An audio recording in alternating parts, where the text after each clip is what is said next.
Amino acids के metabolism में जो 3 इम्पॉर्टेंट रिएक्शंस जो थे, डीएमिनेशन, ट्रांसएमिनेशन और डीकार्बोक्सिलेशन के। इसके बाद हम करेंगे यूरिया साइकिल के बारे में। जो डीएमिनेशन से अमोनिया इवॉल्व होती है वो हाईली टॉक्सिक है और उस टॉक्सिसिटी को ओवरकम करने के लिए जो मैमल्स हैं या एम्फीबियंस हैं, एडल्ट, लार्वल स्टेजेस में नहीं, एडल्ट फॉर्म में, उनमें लीवर में ये जो अमोनिया जो टॉक्सिक है इसकी कन्वर्शन यूरिया में हो जाती है और ये यूरिया लेस टॉक्सिक है, पानी में कुछ हद तक सॉल्युबल है, इसलिए इसकी एक्सक्रीशन जब यूरिन में होगी तो पानी की रिक्वायरमेंट जो है वो बहुत कम होगी अमोनिया के कंपैरिजन में। अब ये जो यूरिया फॉर्मेशन है सिर्फ एक ऑर्गन में,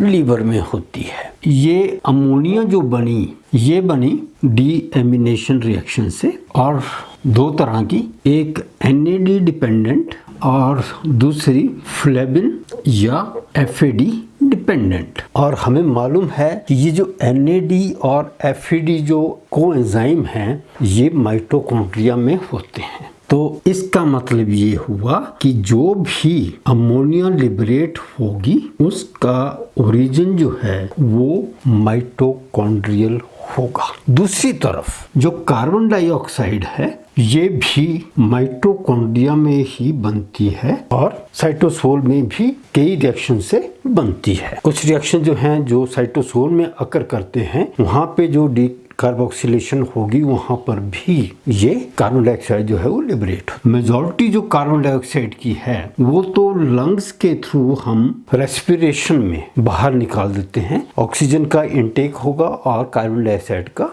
एक्सपल्शन होगी। तो ये तो हो गया रेस्पिरेशन वाला। अब ये जो अमीनो एसिड्स हैं इनसे डीएमिनेशन से जो अमोनिया बनी वो जब लीवर में आ गई तो उसके बाद ये अमोनिया और कार्बन डाइऑक्साइड जो हैं ये एक दूसरे के साथ मिलकर फिर रिएक्शन जो हैं यूरिया साइकिल के शुरू करेंगे। अब इस साइकिल को हम यूरिया साइकिल कहते हैं क्योंकि जो एंड प्रोडक्ट है साइकिल का वो यूरिया है और जो एनिमल्स यूरिया को एक्सक्रीट करते हैं उनको हम कहते हैं यूरियोटिलिक एनिमल्स। तो जिनमें यूरिया एक्सक्रीट होगी उनको यूरियोटिलिक, जिनमें यूरिक एसिड होगा यूरिकोटिलिक और अमोनोटिलिक वो होंगे जिनमें अमोनिया एज सच एक्सक्रीट होती है। तो एक तो इस साइकिल का नाम हमने दिया प्रोडक्ट के बेस पे, तो जो प्रोडक्ट बनेगा साइकिल का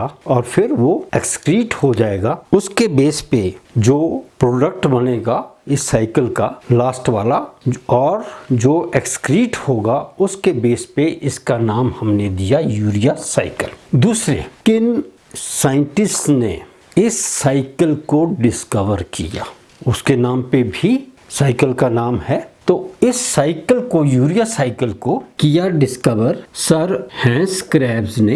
ये TCA साइकिल वाले सर हैंस क्रेब्स हैं और कुर्ट हैंसलीट ने। तो सर हैंस क्रेब्स और कुर्ट हैंसलीट ने जब इस साइकिल को डिस्कवर किया और ये डिस्कवरी जो है वो हुई 1932 में। TCA साइकिल से की डिस्कवरी से 5 साल पहले, तो ये 1932 में, वो 37 के आसपास है। तीसरा जो बेसिस है इसके साइकिल के नाम का वो है कोई एक सबस्ट्रेट जो कि इस साइकिल में प्रेजेंट है। जैसे कि TCA साइकिल का नाम हमने क्यों दिया था, क्योंकि सिट्रिक एसिड जो है वो ऑक्सैलो एसीटेट और एसिटाइल को एंजाइम के मिलने से सिट्रिक एसिड बनता है और सिट्रिक एसिड जो है वो 3 कार्बोक्सिलिक एसिड के ग्रुप को कैरी करता है। तो इसलिए उसका नाम हमने दिया TCA cycle, citric acid cycle और सर हैंस क्रेब्स के नाम पे क्रेब साइकिल। तो ऐसे ही इसका नाम है।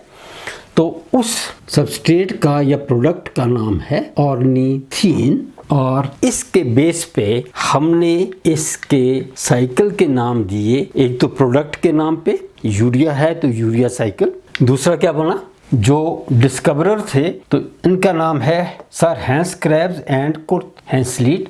तो इसका नाम हुआ क्रेब्स एंड हेंसलीट साइकिल। और तीसरा जो एक सबस्ट्रेट है या प्रोडक्ट है वो है ऑर्निथीन, इसलिए इस साइकिल का नाम जो है वो ऑर्निथीन साइकिल भी है। तो जैसे कार्बोहाइड्रेट के मेटाबॉलिज्म में क्रेब साइकिल को TCA cycle, try carboxylic acid cycle कहते हैं और सिट्रिक एसिड साइकिल कहते हैं, वैसे ही यूरिया साइकिल को हम एक तो यूरिया कहेंगे जो कि प्रोडक्ट है, डिस्कवरर्स के नाम पे क्रेब्स एंड हेंसलीट साइकिल कहेंगे, और ऑर्निथीन जो एक प्रोडक्ट है उस साइकिल के में तो उसको ऑर्निथीन साइकिल कहेंगे। तो ये 3 नामों से इस साइकिल को भी हम पुकार सकते हैं। जो इसकी साइट है यूरिया साइकिल की वो तो है लीवर, तो हेपेटिक सेल जो हैं वो होंगे। दूसरे, क्योंकि NAD और FAD जब डीएमिनेशन होती है वो NAD और FAD वाली है, तो इसका मतलब कि अमोनिया जो है प्रोड्यूस होगी माइटोकॉन्ड्रिया में, और फिर ये माइटोकॉन्ड्रिया में अमोनिया जो है वो कार्बन डाइऑक्साइड के, अभी देखते हैं क्या क्या रिएक्शंस होते हैं। तो एक तो लीवर सेल्स, दूसरे माइटोकॉन्ड्रिया, इसमें 2 रिएक्शंस होंगे और 2 ही एंजाइम्स हैं, और जो बाकी का है वो होगा साइटोसोल में या साइटोप्लाज्म में, और यहाँ पर 3 एंजाइम्स जो हैं प्रेजेंट हैं, तो पार्शियली माइटोकॉन्ड्रिया में, और जब 3 एंजाइम्स हैं तो इसमें 3 ही रिएक्शंस होंगे और यूरिया की प्रोडक्ट होगी। अब इसको हम यूरिया साइकिल को डिस्क्राइब करते हैं। तो जो भी अमोनिया बनी वो कार्बन डाइऑक्साइड के साथ मिलकर ATP की प्रेजेंस में ये बनाएगी कार्बामिल फॉस्फेट। तो एक अमोनिया, एक कार्बन डाइऑक्साइड और ATP के साथ मिलकर ये कार्बामिल फॉस्फेट बनाएगी। तो जब सबसे पहले अमोनिया का फर्दर मेटाबॉलिज्म होता है या किन रिएक्शंस को वो अंडरगो करते हैं, तो बैक्टीरिया में सबसे पहले देखा गया कि ये जो अमोनिया है कार्बन डाइऑक्साइड के साथ मिलकर, ये 2 अमोनिया हैं, ये बनाएंगे एक तो अमोनियम आयन और दूसरा बनाएंगे, तो ये 2 अमोनिया और 1 कार्बन डाइऑक्साइड मिलके बनाएंगे अमोनियम कार्बामेट। ये बैक्टीरिया की बात कर रहा हूँ मैं। अब ये जो अमोनियम कार्बामेट बना, ये एक ATP की प्रेजेंस में एंजाइम है कार्बामिल काइनेज। काइनेज मीन्स ATP या तो यूज होगा या बनेगा। और जैसा कि कार्बोहाइड्रेट मेटाबॉलिज्म में मैंने कहा था कि जहाँ पे भी काइनेज या ATP होगी वहाँ पे कोफैक्टर होंगे मैग्नीशियम आयंस। अब ये ATP जो है ये इसमें ऐड होगी और एक अमोनिया जो है वो निकल जाएगी। तो ये जो बना NH2C double bond OO PO3H2, इसको हम कहते हैं कार्बामिल फॉस्फेट। जब फ्रॉग और मेमेलियन लीवर को स्टडी किया गया, स्लाइसिस जो थी, तो पाया गया कि एक अमोनिया, एक कार्बन डाइऑक्साइड और 2 ATPs जो हैं वो इस रिएक्शन में पार्टिसिपेट करती हैं और कार्बामिल फॉस्फेट बनाती हैं। तो 2 ATP ली थी तो 2 ADP और एक इनऑर्गेनिक फॉस्फेट जो है वो रिलीज होगा और ये फिर कार्बामिल फॉस्फेट बन गया। अब जो ये मेमेलियन लीवर और एम्फीबियन लीवर में है, ये जो एंजाइम है उसका नाम है कार्बामिल फॉस्फेट सिंथेटेज। ये प्रोडक्ट हो गया और इसकी सिंथेसिस हो रही है, ATP पार्टिसिपेट कर रही है, इसलिए सिंथेटेज होगा। अगर ATP ना करे तो सिंथेज होगा, और क्योंकि ATP पार्टिसिपेट कर रही है तो सिंथेटेज होगा। और इसके लिए एक N-एसिटाइल ग्लूटामेट जो है वो कोफैक्टर होगा, जिसको हम NAG कहते हैं। तो ये पहला रिएक्शन जो है वो हो गया। अब क्योंकि इस साइकिल का नाम ऑर्निथीन साइकिल भी है। इसलिए अब जो कार्बामिल फॉस्फेट बना ये कंबाइन करेगा ऑर्निथीन के साथ, ये है लिबो ऑर्निथीन। लिबो इसको इसलिए डिनोट करते हैं क्योंकि ये भी एक अमाइनो एसिड है और बेसिक अमाइनो एसिड है। लेकिन जब हमने अमाइनो एसिड्स की बात की थी, उनके स्ट्रक्चर्स की बात की थी, बेसिक अमाइनो एसिड्स में इसको इंक्लूड नहीं किया गया था और उसका कारण ये है कि ये ऑर्निथीन जो है तो अमाइनो एसिड, लेकिन ये प्रोटीन सिंथेसिस में पार्टिसिपेट नहीं करती।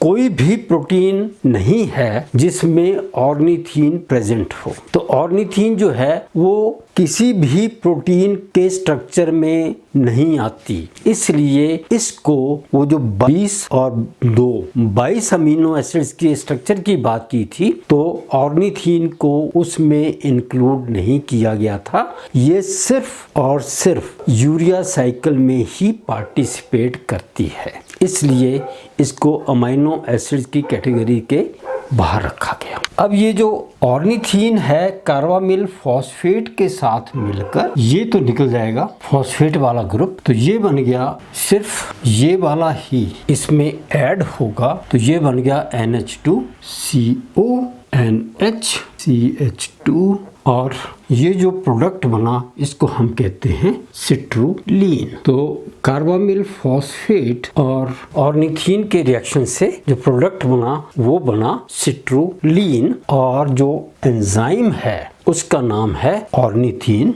क्या ट्रांसफर हो रहा है इसमें? ट्रांस कार्बामिल, और एंजाइम के लिए इसमें लिखेंगे हम, तो ऑर्निथीन पे ट्रांसफर हो रहा है कार्बामिल, और क्योंकि ये एंजाइम है तो कार्बामिल एज लगा देंगे, तो ये बन गया ऑर्निथीन ट्रांस कार्बामाइलेज और प्रोडक्ट बना ऑर्निथीन से सिट्रुलीन। सिट्रुलीन जो है ये कंबाइन करेगी एक एस्पार्टिक एसिड मॉलिक्यूल से, तो ये लिबो एस्पार्टिक एसिड है, इसके साथ ये कंबाइन करेगी और बन जाएगा, ये है सिट्रुलीन और ये कंबाइन करेगी एस्पार्टिक एसिड के साथ। अब इस रिएक्शन को थोड़ा सा आसान करने के लिए इस सिट्रुलीन को मैं इनोलिक फॉर्म में कन्वर्ट कर रहा हूँ। तो किया क्या मैंने कि NH2 ये है और ये है C डबल बॉन्ड O, ये H यहाँ कर दिया तो ये बन गया COH और ये ओलिक बन गया और ये डबल बॉन्ड क्रिएट हो गया, तो ये इनोलिक फॉर्म हो गई सिट्रुलीन की। अब इसमें ऐड करेंगे हम एस्पार्टिक एसिड को,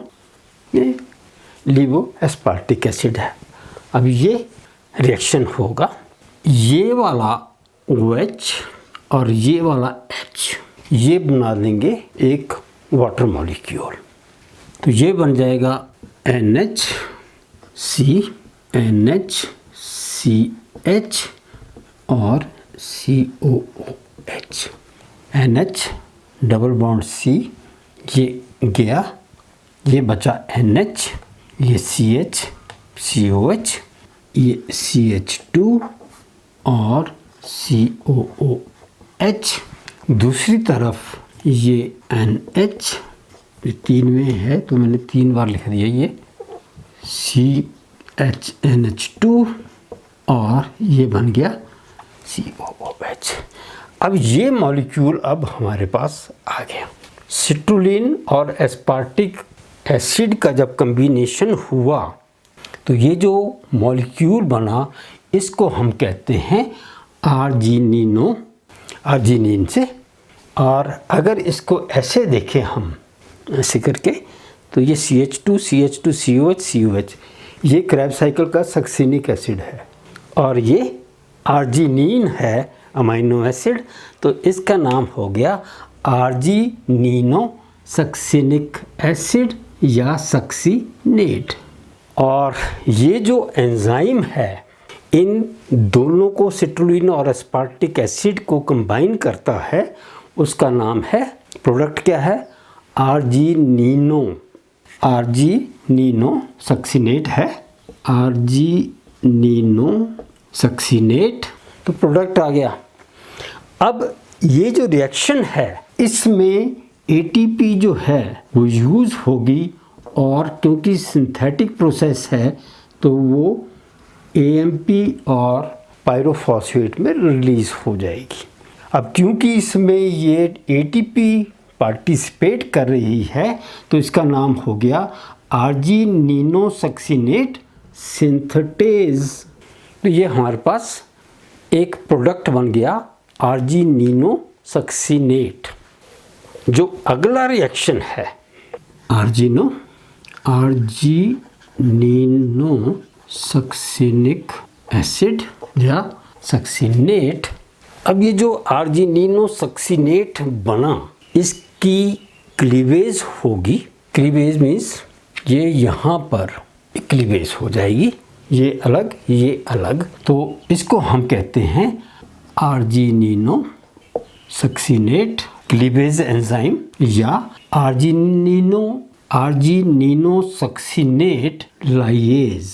तो आर्जिनिनोसक्सिनिक एसिड जो है उसकी क्लीवेज होगी तो ये पोर्शन अलग हो जाएगा, ये अलग हो जाएगा, तो ये बन गया हमारे पास CnH।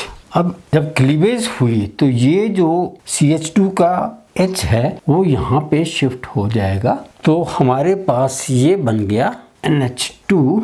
और क्योंकि अब ये CH और CH है तो ये डबल बॉन्ड हुआ और ये हमारे पास बन गया फ्यूमेरिक एसिड। सक्सिनिक एसिड से फ्यूमेरिक एसिड जो है वो बनता है क्रेब्स साइकिल में, तो ये फ्यूमेरिक एसिड बन गया क्लीवेज से आर्जिनिनोसक्सिनेट लाइएज से। और ये जो प्रोडक्ट बना ये बना लिवो आर्जिनिन। ये amino acid basic CnH2 NH NH 1 2 3 और 4 नाइट्रोजन्स हैं इसमें।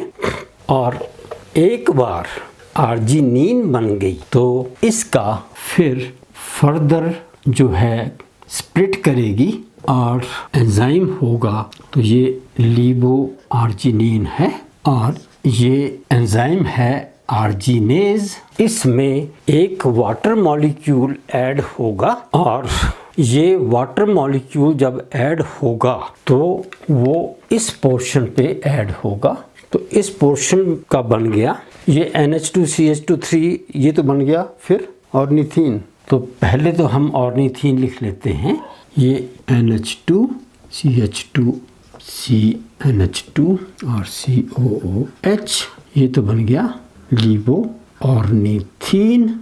और ये वाला जो पोर्शन है NH डबल बॉन्ड CNH2, यहाँ पे एक वाटर मॉलिक्यूल जो है वो ऐड हुआ। और एक चीज़ और, ये जो H है वो ऐड हुआ है यहाँ पर, इसलिए ये NH2 बन गया CH2 CH2 CH2 CHNH2, arginine से ऑर्निथीन बन गई फिर। और यहाँ पे जो बना ये बना NH2CONH2 और ये जो प्रोडक्ट बना ये बना यूरिया। ऑर्निथीन जो शुरू में था, जिन एनिमल्स के केस में आर्जिनेज एंजाइम नहीं होता उनमें यूरिया नहीं बनता। लास्ट स्टेप जो है वो बंद हो जाए तो वो यूरिया नहीं बनेगा। तो बहुत सारे एनिमल्स ऐसे हैं जिनमें जो यूरिकोटिलिक हैं या अमोनोटिलिक हैं, और मोस्टली वो यूरिकोटिलिक हैं। अब क्योंकि उनमें वो आर्जिनेज वाला एंजाइम नहीं बनता, इसलिए वो आर्जिनिन को